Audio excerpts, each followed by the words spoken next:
दोस्तों, आज हम बात करते हैं कि ब्रह्म राक्षस कौन होते हैं, ये क्या क्या कर सकते हैं, इनकी ताकत क्या है, ये बनते कैसे हैं, इनके साथ कौन कौन सी शक्ति चलती हैं, ये कौन के गढ़ होते हैं, इनको ये योनि मिलती कैसे है, ये इतने ताकतवर क्यों होते हैं, इनको कैसे हटाया जा सकता है या मनाया जा सकता है, ये किसी के घर में आ जाएं तो क्या क्या करते हैं, क्या इनको बांधा जा सकता है या बंधित किया जा सकता है, वह किस इष्ट का भगत इनको हटा सकता है, मना सकता है, इनकी इच्छाएं क्या होती हैं तथा इनको मुक्ति कैसे मिलती है, और यदि ये हट नहीं रहे हैं तो ऐसे कौन से कार्य करें जिससे कि ये हमारे घर पर उत्पात ना करें।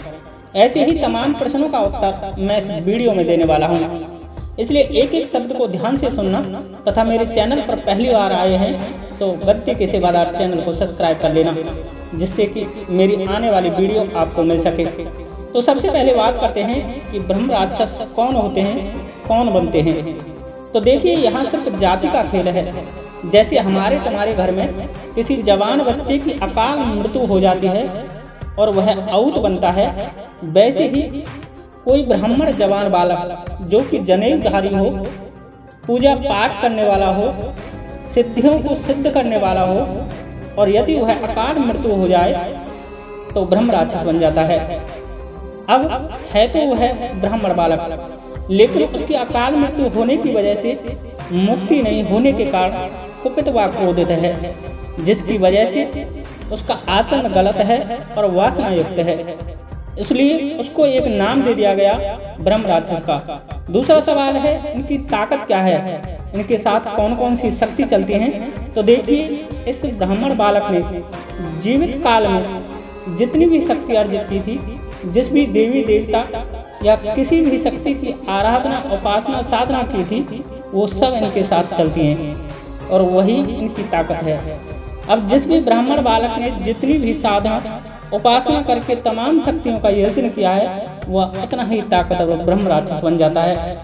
अब आपके मन में ख्याल आया होगा कि ये किन के गढ़ होते हैं। तो देखिए, यहाँ इनका प्रकार बदल जाता है। शक्ति 3 प्रकार की होती हैं, स्वात्विक, तामसिक, राजसिक। अब व्यक्ति के अंदर भी 3 गुण होते हैं, स्वात्विक, तामसिक और राजसिक। अब यहाँ पर आप एक गुण स्वात्विक को हटा दीजिए, क्योंकि यदि वह ब्राह्मण बालक श्री हरि विष्णु भगवान राम या कृष्ण का उपासक होता और संत प्रवृत्ति का होता तो इस योनि को जाता ही नहीं, क्योंकि उसकी मुक्ति निश्चित थी। उसका गुण या तो राजसिक था या तामसिक था। अब यदि राजसिक था तो वह रजोगुण प्रधान देवों का गढ़ होगा, और यदि वह तामसिक था तो भगवान भोलेनाथ व माता काली का गढ़ बनेगा। इसका एक उदाहरण द्रोणाचार्य पुत्र अश्वत्थामा है, जो कि ब्रह्म राक्षस योनि को प्राप्त है। अब सवाल आता है कि इनको कैसे हटाया जा सकता है, या कौन सा भगत व तांत्रिक इनको हटा सकता है। तो देखिए, वो इनकी पावर को देखकर ही बताया जा सकता है। लेकिन यदि कोई भगत वीर बजरंगबली, भगवान भोलेनाथ व उनके किसी भी अवतार का उपासक है तथा माता काली का उपासक है, वह इसको हटा सकता है, इसके बारे में बता सकता है, मना सकता है तथा इनको मुक्ति दे सकता है। अब बात करते हैं कि इनकी इच्छाएं क्या होती हैं। तो वो ही इच्छाएं होती हैं जो हमारे तुम्हारे घरों में प्रेतों की होती हैं, क्योंकि है तो प्रेत योनि में ही, पर वेद व तंत्र का ज्ञान होने की ताकत की वजह से अब इसे ब्रह्म राक्षस नाम मिला हुआ है। लास्ट में ये सवाल आता है कि खूब प्रयत्न करने के बाद भी आपके घर या आपको छोड़ नहीं रहा है, तो वो कौन से कार्य करें जिससे कि यह घर में उत्पात ना करे।